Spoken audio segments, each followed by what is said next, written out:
Bonjour Cécile Dejoux. Bonjour Adrien. Vous êtes professeure des universités au CNAM, vous êtes enseignante à l'ESCP Europe, vous êtes responsable de la chaire Learning Lab Human Change, et vous êtes aussi donc auteur de MOOC sur la transformation numérique, la transformation numérique. La question qui est posée par le vieillissement des pays développés, les réformes des retraites un peu partout, le report de l'âge de la retraite dans beaucoup de pays, c'est la question du maintien au travail des seniors. Et pour manager ça, on a l'impression qu'il faut faire un effort à la fois si l'on est senior et si on est manager de seniors et plus jeune, par exemple. Est-ce qu'il y a des solutions ou est-ce qu'on est condamné à ce que les seniors, finalement, on les écarte plus ou moins progressivement? Alors, c'est un vrai sujet, comment manager les seniors? Avant de parler de ce sujet, je crois qu'il y a 3 points à voir. Pour l'entreprise, un senior, ça coûte cher. Ça coûte cher de par son salaire, de par le fait qu'il y a des arrêts maladie, et puis de par le fait qu'en fait, il veut quand même évoluer. Ce n'est pas parce qu'on est senior qu'on veut rester du plateau. Deuxième problème, c'est que le senior, il a d'autres envies. Et puis, il a travaillé toute sa vie dans des entreprises pour lesquelles il a donné du temps, de la formation, et il a envie d'être reconnu, et puis il a envie aussi de transmettre.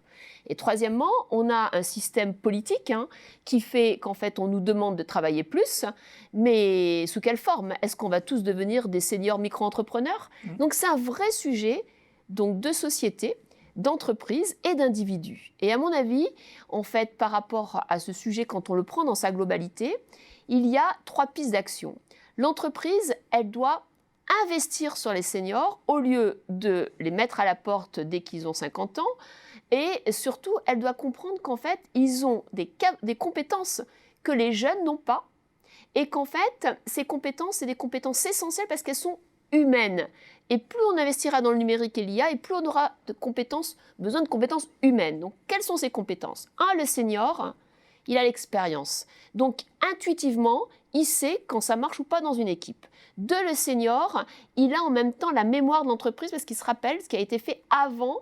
Et surtout, on en aura besoin quand on va de plus en plus robotiser ou mettre des systèmes d'intelligence artificielle. Il a une mémoire longue et ça, il faut l'utiliser. Et 3, le senior, il n'a plus rien à perdre. Donc, il a une envie, c'est de transmettre. Et donc, la transmission, ça, c'est un levier d'action très important. Donc, l'entreprise, elle a vraiment ces 3 leviers. Le senior, après, il faut prendre en compte sa cartographie. Le senior, il a mal au dos, donc il faut déjà d'adapter. Le senior, il a peut-être besoin de faire moins de trajets. Et puis le senior, il a peut-être besoin aussi de travailler différemment, d'être moins dans ces open space qui sont épuisants et d'être peut-être plus souvent dans son bureau où il peut essayer d'être en reverse mentoring, en face à face. Donc, il ne faut pas l'isoler ou l'obliger à être comme les autres. Ça veut dire des nouveaux postes de travail finalement? Des nouveaux profils de travail. Et vous avez souligné la question du salaire. Ça veut dire peut-être aussi que le senior comprenne qu'il ne gagnera pas toujours plus jusqu'à l'âge de la retraite. Ce qui peut être difficile à comprendre. Oui, à mon avis, il va falloir faire du test and learn. Voir comment on peut avoir une part fixe sur la compétence, l'ancienneté et par exemple la transmission, et une part flexible, laissée au cas par cas, sur les horaires, le télétravail, sur peut-être être dans un bureau ou être dans du collectif, etc. Et donc repenser un système de rémunération adapté aux seniors. Voilà. Et donc c'est une remise à idée plat importante. Qui me semble importante. Et ça sera d'autant plus important que ça pourra permettre d'avoir des salaires qui évoluent différemment. Vous avez des seniors qui sont en super forme et qui peuvent faire 2.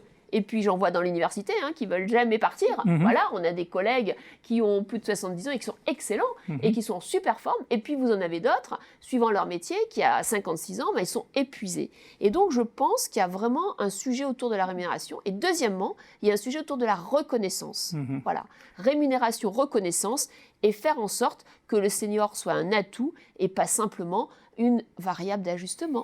Et donc on peut peut-être changer ces représentations-là. Merci de nous y aider, Cécile Dejoux. Merci.